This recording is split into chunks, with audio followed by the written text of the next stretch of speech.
Halo teman-teman, kembali lagi bersama Kamar Film. Kali ini kita akan membahas sebuah film bencana berjudul The Perfect Storm. The Perfect Storm sendiri adalah sebuah film drama bencana biografi Amerika Serikat pada tahun 2000, garapan Wolfgang Petersen, dan berdasarkan pada buku non-fiksi pada tahun 1997 berjudul sama karya Sebastian Junger. Sebenarnya film ini terinspirasi dari kejadian nyata yang terjadi kepada para awak dan sang kapten sendiri yang berlayar menuju Flemish Camp yang terjadi pada tahun 91.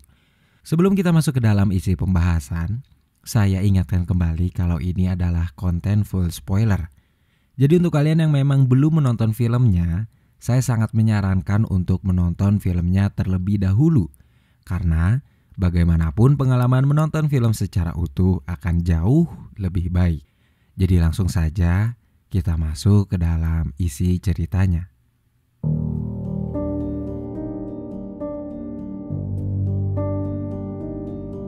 Film dibuka dengan memperlihatkan kedua kapal yang baru saja pulang dari melaut selama berbulan-bulan untuk mendapatkan ikan. Mereka kini tengah sibuk untuk menghitung berat tangkapan ikan-ikan mereka selama melaut.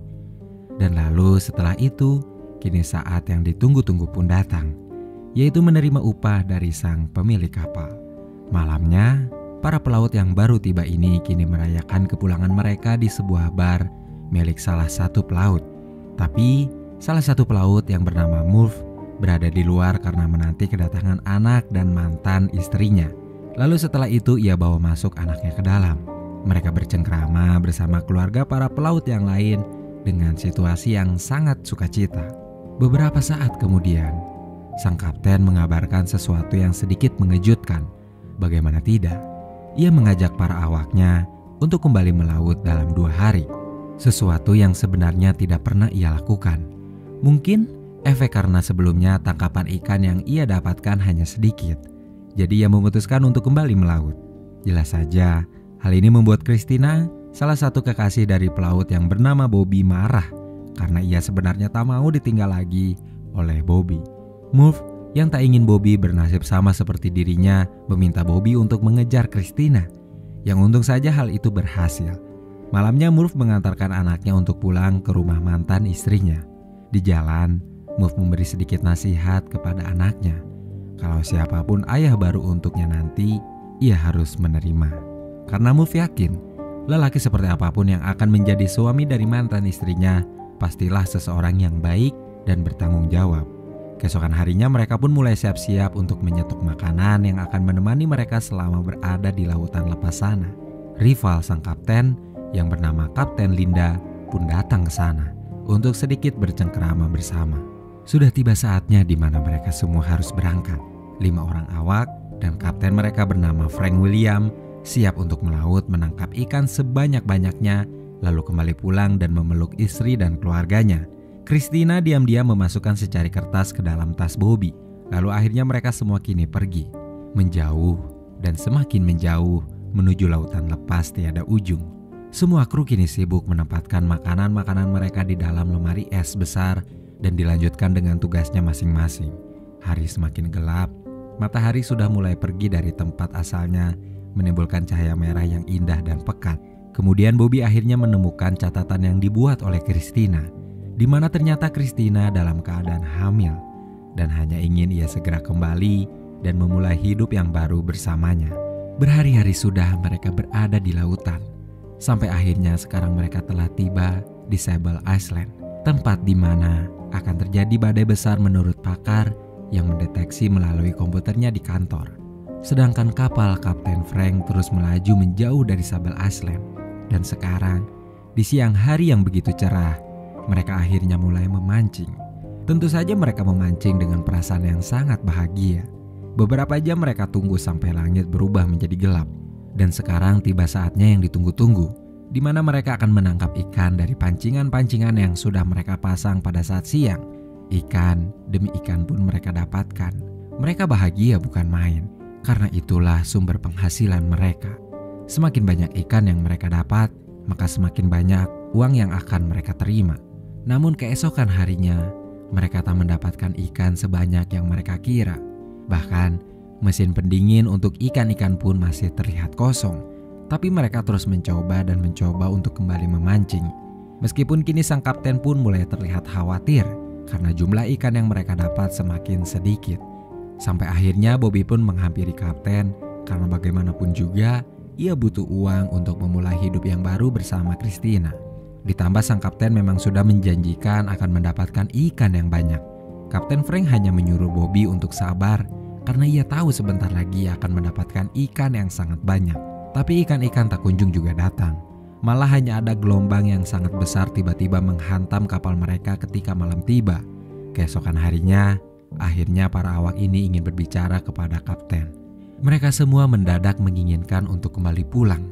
Beberapa kejadian aneh yang telah menimpa mereka membuat para awak ini memiliki firasat yang buruk. Namun sang kapten kembali meyakinkan mereka kalau ia akan dapat tangkapan ikan yang begitu banyak ketika sampai di Flemish Camp, yang akhirnya mereka semua setuju. Malamnya sang kapten mengontak Kapten Linda yang juga melaut dan berada di Grand Banks, jauh di belakang Kapten Frank. Linda merasa heran terhadap Frank karena bagaimanapun Flemish Camp berada sangat jauh, bahkan jika dilihat dari peta sekalipun. Setelah berhari-hari melaut, akhirnya mereka kini tiba di Flemish Camp. Dan ternyata benar, di sana mereka mendapatkan ikan dengan jumlah yang banyak. Ikan demi ikan mereka tangkap yang kini hampir memenuhi lemari es raksasa yang berada di kapal tersebut. Namun meskipun begitu, ikan-ikan itu terus mereka tangkap dengan perasaan yang bahagia, karena itulah uang mereka. Tapi setelah ikan-ikan dengan jumlah yang banyak itu mereka dapatkan, kini mulai timbul masalah serius, di mana lemari es itu mendadak mati total. Karena memang lemari es tersebut sudah usang. Jadi sang kapten harus mengambil keputusan di mana ia harus menghentikan tangkapan. Dan dengan keberuntungan yang semoga memihak kepada mereka, ikan itu masih bisa dipasarkan ketika sampai di pelabuhan. Jadi sekarang sang kapten memutuskan untuk kembali pulang. Tapi tiba-tiba sang kapten mendapatkan kabar dari layanan cuaca akan ada ombak dan badai dahsyat yang akan mereka lalui jika harus pulang hari ini. Atau jika mereka ingin aman, mereka bisa diam beberapa hari di sana sampai badai mereda lalu pulang. Tapi resikonya ikan-ikan yang sudah mereka tangkap akan membusuk. Jadi dengan keputusan bulat, mereka semua akan pulang dan coba untuk melewati badai tersebut. Kini badai pun sudah berada di hadapan mereka. Dengan penuh kecemasan, mereka pun masuk ke dalam badai tersebut. Ditemani Bobby, sang kapten terus memacu kapalnya melewati ombak demi ombak yang begitu tinggi dan menyeramkan. Sedangkan yang lain sibuk mengisi perut mereka di bawah sana. Gelombang yang semakin besar itu akhirnya mematahkan antena kapal mereka.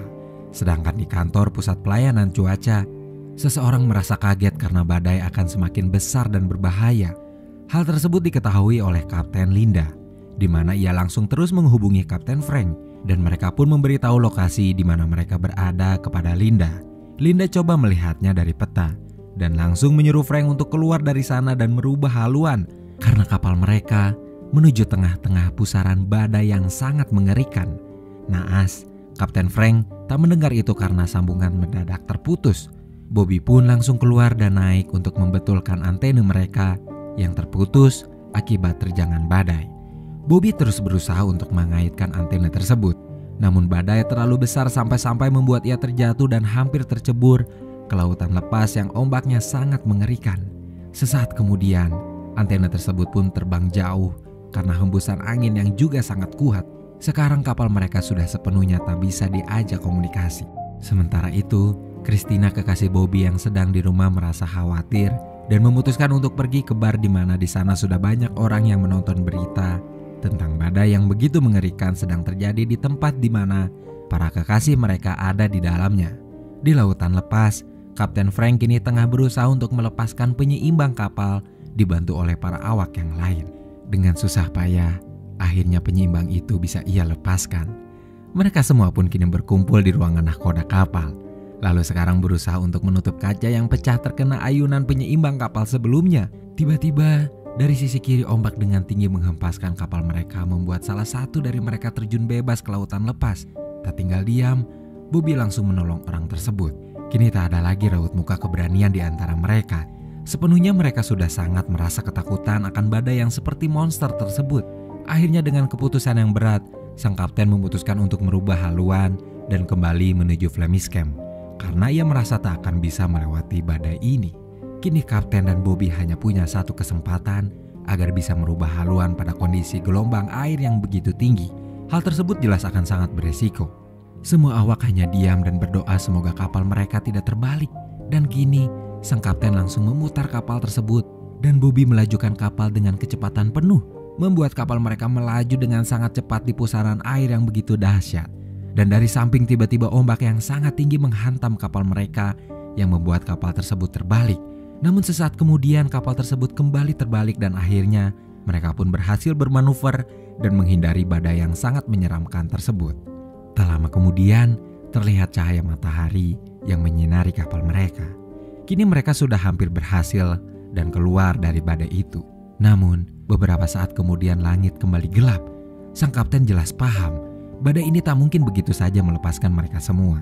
Di depan mereka, ombak semakin tinggi dan tinggi menghantam kapal mereka bertubi-tubi. Dan akhirnya, sebuah gelombang besar dan tinggi ada di depan kapal mereka, membuat Bobby sangat khawatir dan sang kapten pun terus melajukan kapalnya dengan cepat. Sayangnya itu tak berhasil. Gelombang tersebut membuat kapal mereka terbalik. Sekarang, air pun masuk ke dalam kapal mereka.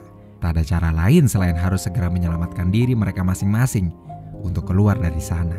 Sayangnya pintu kapal terkunci dan mengurung mereka di dalam bersama ikan-ikan yang mereka tangkap. Kini semua awak hanya bisa pasrah menunggu beberapa detik sebelum air merenggut nyawa mereka satu demi satu. Sementara itu sang kapten dan Bobby pun sama dan lalu memutuskan untuk keluar dari sana dan menyelamatkan diri. Namun ketika Bobby keluar dari ruang nahkoda, sang kapten justru diam di sana dan memutuskan untuk meninggal bersama kapalnya yang sekarang mulai tenggelam menuju dasar laut. Kini hanya Bobby seorang yang tersisa, terombang-ambing sendirian di lautan lepas dengan gelombang yang sangat dahsyat. Badai pun sudah berlalu. Sudah seminggu pencarian dilakukan, namun tak ada kabar apapun dari tim penyelamat. Mereka semua tak ditemukan termasuk Bobby. Orang-orang bahkan sudah menggelar doa bersama di gereja dengan para keluarga, kelima awak kapal, dan satu orang kapten mereka. Tak ada pemakaman, tak ada tempat untuk diziarahi. Yang tersisa hanyalah kenangan, dan satu-satunya tempat untuk bisa mengenang mereka adalah lautan. Film ini didedikasikan untuk 10.000 orang asal Gloucesterman yang meninggal di lautan sejak tahun 1623. Lalu film pun selesai.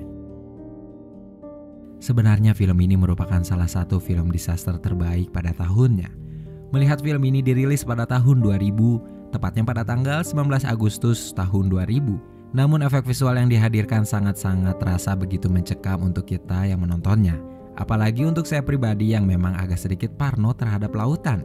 Tak hanya efek visual yang begitu memanjakan mata, isi ceritanya pun memang sangat kuat, menampilkan drama dan permasalahan internal untuk setiap karakter yang ada. Apalagi didukung dengan jajaran cast-nya yang saya rasa sangat tepat, menjadikan film The Perfect Storm secara utuh berhasil menghibur sekaligus membuat saya pribadi tercengang di sepanjang film ini berlangsung. Tak heran jika akhirnya film ini mendapatkan keuntungan sebanyak 328 juta US dollar sejak perilisannya. Segitu saja teman-teman pembahasan film kita kali ini.